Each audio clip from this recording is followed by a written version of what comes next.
Bismillah, alhamdulillah, wassalatu wassalamu ala rasulillah, amma ba'd, assalamualaikum warahmatullahi wabarakatuh. Kailan ka huling bumisita sa sementeryo ng mga Muslim, kapatid? Alam mo ba na ito ay kasama sa sunnah ni Propeta Muhammad sallallahu alaihi wasallam? Ang pagbibisita sa sementeryo ng mga Muslim ay paraan upang maging malakas ang ating iman o pananampalataya. Sinabi ng sugo ni Allah sallallahu alaihi wasallam, "Akyasun nas aktharuhum dhikran lil maut."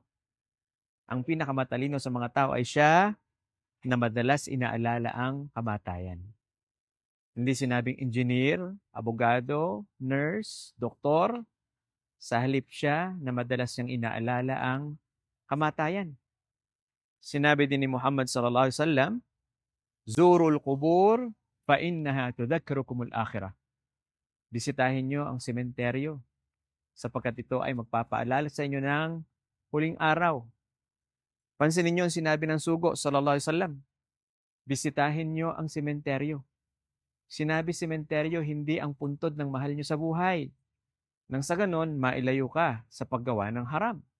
At sinabi niya sallallahu alaihi wasallam, sapagkat ito ay nagpapaalala ng huling araw. Hindi yung aalalahanin mo yung mga alaala ng mahal mo sa buhay. At ang unang yugto ng kabilang buhay ay ang kamatayan. Inna awwala manazil al-akhirah al-maut.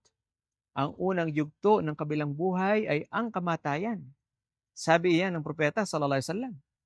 Sabi ni Allah subhanahu wa ta'ala, kullu nafsin dha'iqatul maut.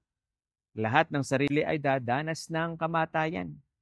Opo, lahat tayo, kahit ang mga anghel. At huwag mong kakalimutan, kapatid, hindi marunong magpaalam ang kamatayan.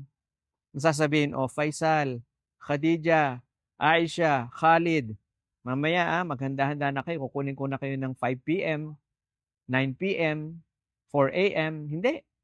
Kaya kinakailangan lagi tayong naghahanda. Kaya maglaan ka ng schedule o oras, kapatid, para bisitahin mo ang sementeryo ng mga Muslim. Nang sa ganon, maisip mo, lahat tayo ay dadanas nito. At tandaan, ang kasama natin sa libingan ay ang ating magawa. Anong gusto mong kasama? Mabubuting gawa o masasamang gawa? Ikaw ang magpapasya niyan. Pero sikapin mong gawin lamang at sabihin ang kamalmahal at kalugod-lugod sa nag-iisang tagapaglikha na si Allah subhanahu wa ta'ala.